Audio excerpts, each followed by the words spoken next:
মৌত কারণ নিয়ে আসে কেন জানেন? মালাকুল মৌত আল্লাহকে প্রশ্ন করছিলেন, দায়িত্ব তো দিছেন, পুরা করতে হবে, কোনো দ্বিমত নাই। কিন্তু মনে ভাবে মানুষ সারাদিন আমার নামের চর্চা করবে, খালি বলবে এই লোকটার কোনো কাজ নাই, শুধু সারাদিন গাজীপুরে ঘুরতে থাকে, যাকে মনে চায় তাকে উঠায় নিতে থাকে, সারাদিন আমার আলোচনা করবে, মানুষের মুখে মুখে থাকবে।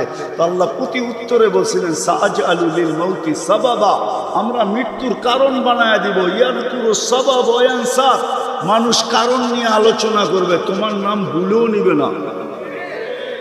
এখন নাম নিতেছে ডেঙ্গু, কয়েকদিন আগে নাম নিছে করোনা, কখনো নাম নেয় স্ট্রোক করছে, কখনো নাম নেয় এটা সেটা, ঠিক না?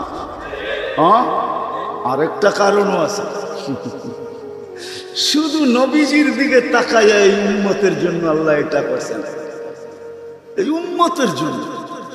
এই উম্মতকে আল্লাহ আখেরাতে শাস্তি দিতে চান না। হায় হায়, উম্মত যদি নবী চিনত। আয়সা পড়ছি অবেলা, তো হাতে সময়ও নাই, আর হইল ওয়াজ মাহফিল, অন্য কিছু হইলে হয়তো ওইদিকে চলে যেতাম। নবীজি শুনানের সময় আমার কাছে এখন নাই। যে উম্মত নবী চিনে না, নবীর কারণেই আমরা পাইছি।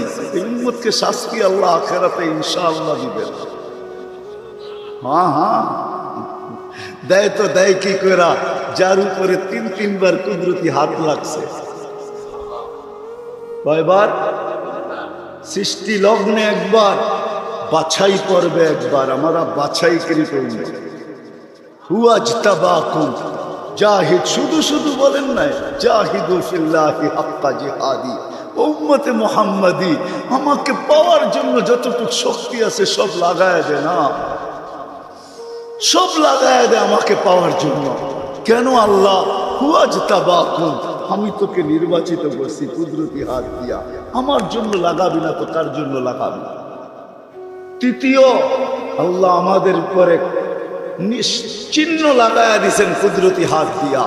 সাহাবা প্রশ্ন করছে, ইয়া রাসূলুল্লাহ, কিয়ামতের মাঠে আপনি আমাদেরকে চিনবেন কি করে? আদম আলাইহিস সালাম থেকে কিয়ামতের সকাল পর্যন্ত মানুষ উঠবে, আমাদেরকে খুঁজা কোথায় পাবেন? তো আল্লাহ রাসূল হাসতেছিল আর বলতেছিল, হায় হায়, তোমাদের গায়ে চিহ্ন লাগানো আছে, আমি খুঁজা বাহির করতে কোনো কষ্ট হবে না। বলছি, ইয়া রাসূলুল্লাহ, সেই চিহ্ন কি?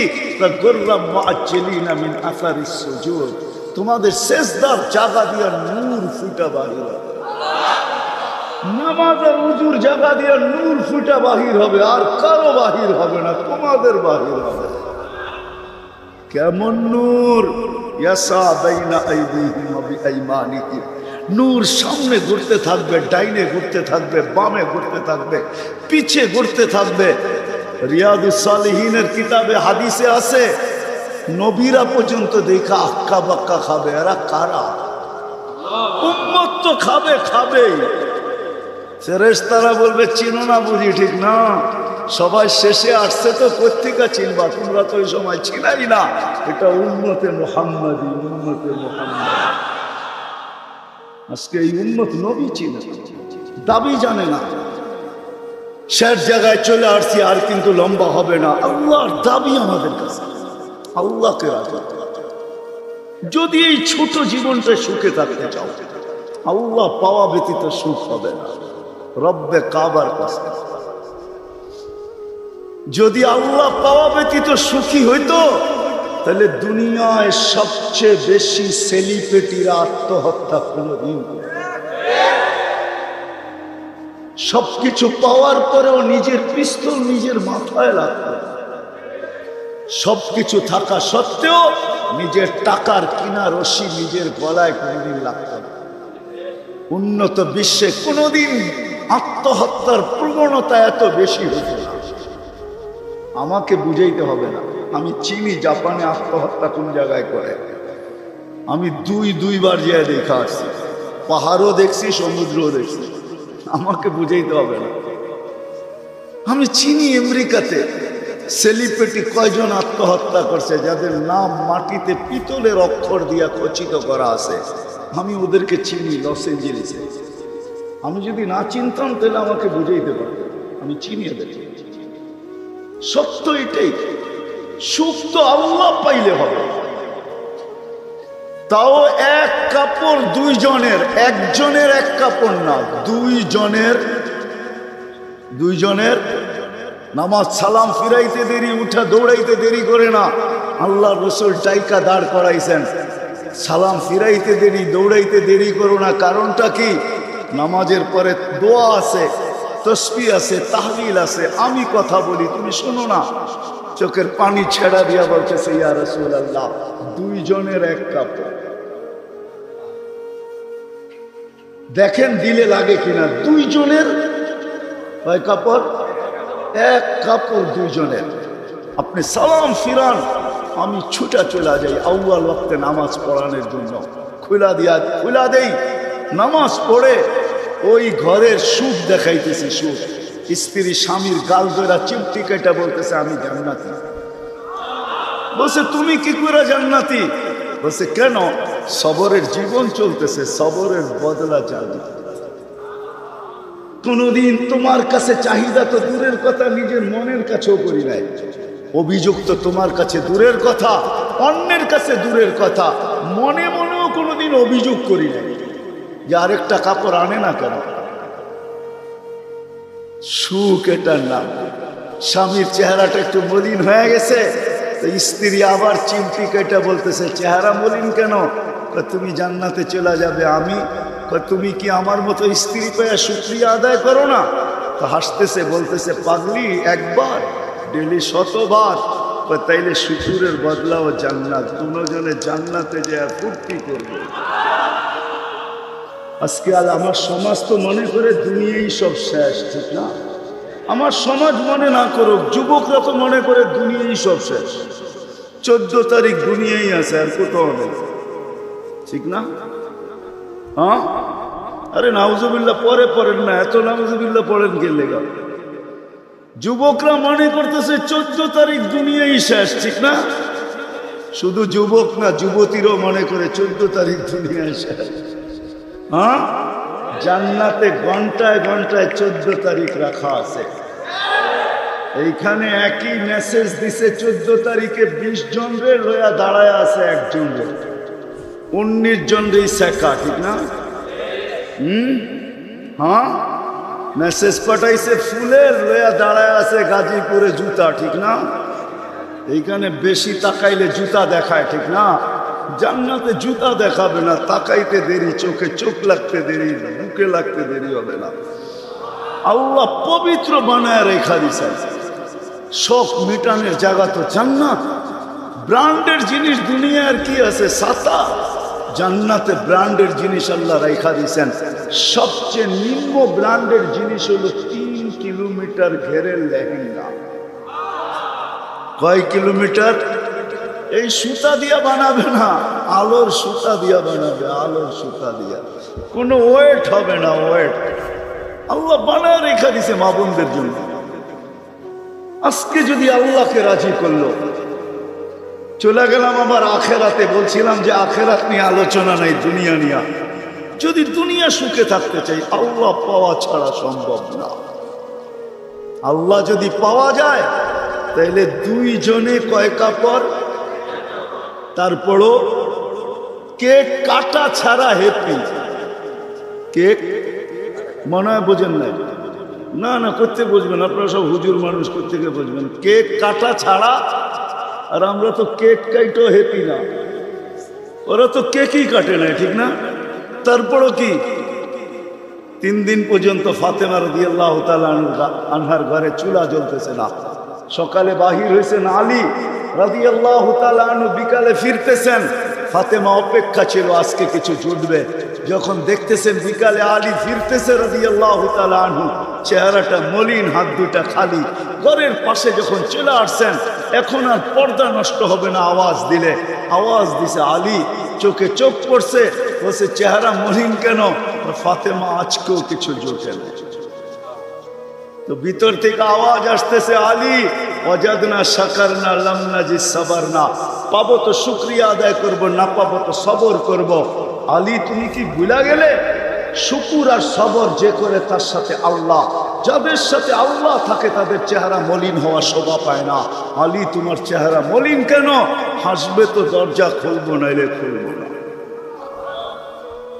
হাসি দিছেন, দরজা খুলা দিছেন। বাকিটা আলী রাদিয়াল্লাহু তাআলা আনহু বলতেছেন, ফাতেমা সাররাত ওয়া তাবাসসামাত, ফাতেমা তখনও মুস্কি মুস্কি হাসতেছিল আর খুশিতে নাচতেছিল। আমি তো ঘরে ফিরে আসছি, কিছু আসুক আর না আসুক, আমার রাজা তো ঘরে ফিরে আসছে। বলে আমি আর নিজেকে ধরে রাখতে পারি না, কাঁধে হাত রেখা বললাম, রহিমাল্লাহু ইমরাআতান, তোর মতো মেয়েদের উপরে আল্লাহ কিয়ামতের সকাল পর্যন্ত রহমতের বৃষ্টি বর্ষণ করবে। তারপরে চিৎকার দিয়া বলছে, দুনিয়া খায়রুন নিসা ফাতেমা, ফাতেমার চেয়ে উত্তম কোনো মেয়ে নাই।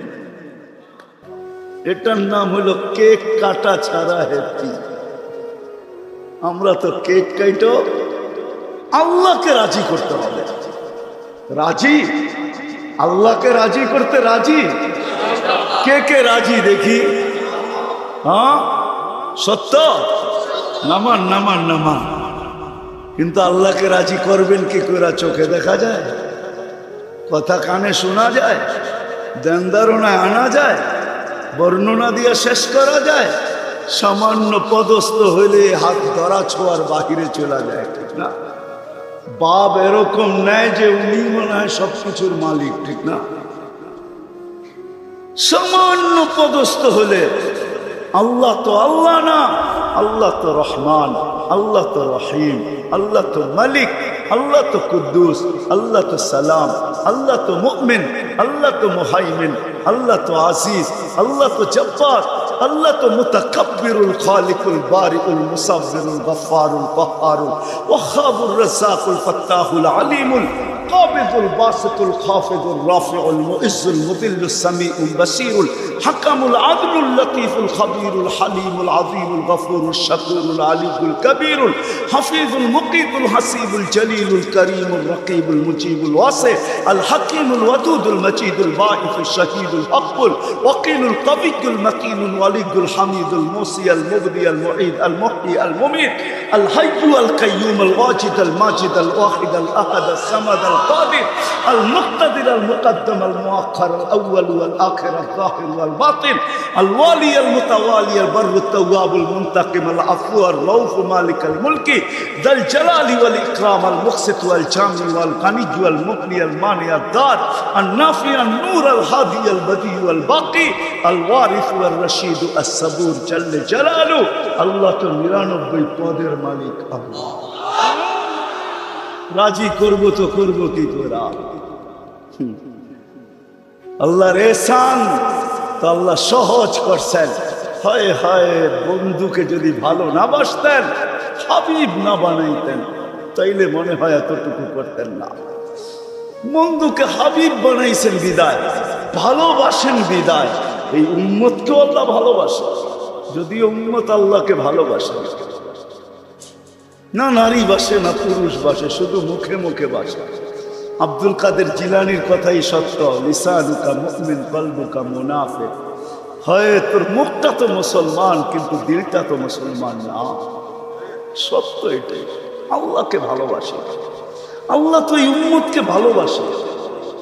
ভালোবাসা দেখানোর সময় নাই, এক ডজন না 100 ডজন দেখা যায় আল্লাহ এই উম্মতকে কত ভালোবাসে, কত ভালোবাসে। বিদায় নবীজিকে ভালোবাসেন বিদায় আল্লাহ দেখাইতে চাইতেছে, আল্লাহকে রাজি করা সহজ করতেছে। আল্লাহ বলতেছে আমার বন্ধুকে রাজি করলে আমি রাজি, আমার বন্ধুকে রাজি করে। ওয়াইন তুতিউহু তাহতাদু মান আতাআর রাসূল ফাকাদ আতা আল্লাহ ইন কুনতুম তুহিব্বুনাল্লাহ ফাত্তাবিউনি ইউহিব্বুকুমুল্লাহ। আল্লাহ রাজি, সত্য রাজি। কোরআন বলতেছে, আল্লাহ রসুলের রওজার উপরে কোরআনের একটা আয়াত লেখা আছে, ওয়ালাউ আন্নাহুম ইযযালামু আনফুসাহুম। আল্লাহ বলতেছে বন্ধু, আপনার উম্মত গুনাহ করতে করতে কোনো পর্বে যদি অনুসূচনা আসে, লজ্জিত হয় আর আপনার কাছে আসে, আস্তাগফিরুল্লাহ, আমার কাছে মাপ চায়, আমি ওর দিকে তাকাবো না, ওর গুনার দিকে তাকাবো না, আমি তো আপনার দিকে তাকাবো। আস্তাগফারা লাহুর রাসূল, আপনি পক্ষে যাইতে দেরি, আমি মাফ করতে দেরি করি। আসেন রসুলকে রাজি করেন। রসুল রাজি তো আল্লাহ রাজি। যদি চাই এই ছোট জীবনটা কেক কাটা ছাড়া সুখের বাড়ি, আর যদি চাই যে না বস্তু দিয়ে আমি সুখের বানাবো, আজ পর্যন্ত কেউ বানাইতে পারে না, পারবেন না। যদি সুখই অর্থ মানুষকে দিত, তাহলে বিত্তশালীদের জীবনের পর্বে আইসা বিচ্ছেদ কোনোদিন হইত না। গরিবরা তো কয় তোর কাছেও কিছু নাই, আমার কাছেও কিছু নাই, চল জীবনটা এক মশারির নিচে কাটায় দেই। আর যাদের কাছে বান্ডেল বান্ডেল আছে, ওরা বেশি দিন এক মশারির নিচে থাকে না। আঙ্গুল দিয়া দেখাইতে চাই না, বেশি দিন এক মশারির নিচে টাকা মানুষের জীবনে সুখ আনে না। সুখ তো আনে আল্লাহকে যে রাজি করছে। দুইটা দেখাইলাম, আর কত দেখাবো, সময় হতো কম। হাদিস থেকে দেখাইলাম, সত্য এটাই। হুজুররা তো হাসবে গাজীপুরের শুনলে। করোনার সময় সবচেয়ে খুশিতে আসিল হুজুর গো বউরা, বিশ্বাস হয় না? হ্যাঁ, কি জন্য বলে দিতেছি, কেননা করোনার আগে তো স্বামীকে এতদিন কাছে কোনোদিন পায় নাই। কেননা বৎসরে 2-3 বার পাইছে, মাসে পাইলেও 2 দিনের লেগা পাইছে। লম্বা এতদিন তো স্বামীকে কাছে পায় নাই কোনো মহিলা। হুজুর গো বউরা করোনা আসার পরে লম্বা লকডাউনে স্বামীরে কাছে পাইছে, বলছে বাড়িতে কিছু নাই, কয় কিচ্ছু লাগবো না, তোমারে তো পাইছি। এরা সবচেয়ে বেশি সুখে ছিল, জিজ্ঞেস করেন। সবগুলো মুচকি মুচকি হাসে, সবচেয়ে সুখে এরা ছিল। কিছু ছিল না, কিন্তু সবচেয়ে বেশি মহব্বতে এরা ছিল। কেন? স্বামী স্ত্রীকে কাছে পেয়েছে, স্ত্রী স্বামীকে কাছে পেয়েছে, সন্তান মা বাবাকে কাছে পাইছে লকডাউনের সময়। এখনো অনেকজনের বাড়িতে মাঝে মাঝে বলে, জিজ্ঞেস করেন আবার যদি লকডাউন হইতো তাহলে ভালো হইতো, তোমারে কিছু সময়ের জন্য পাওয়া যেত। জিজ্ঞেস করেন, এরা হাসতেছে, জিজ্ঞেস করেন। অথচ সারা দুনিয়ায় হাহাকার ছিল। কি ছিল? কি ছিল? এদের হাহাকার ছিল না, আলহামদুলিল্লাহ। এরা বড় সুখে ছিল। না আল্লাহ যেখানে ওইখানে সুখ না হয় না, তো সুখ আসবে না, তো আসবে না কেন? আল্লাহ রাজি, রসুল রাজি, সুখ এইখানেই আসবে। বিদায় আসেন, কথা শেষ, আসেন। যদি এই জীবনটা সুখে থাকতে চাই, তাহলে আল্লাহ পাওয়া ছাড়া সম্ভব না। আর আল্লাহ মুহাম্মদুর রাসূলুল্লাহ ছাড়া পাওয়া সম্ভব না। মুহাম্মদুর রাসূলুল্লাহ সাল্লাল্লাহু আলাইহি ওয়াসাল্লামকে রাজি করতে হবে, তাইলে আল্লাহকে রাজি করা সহজ।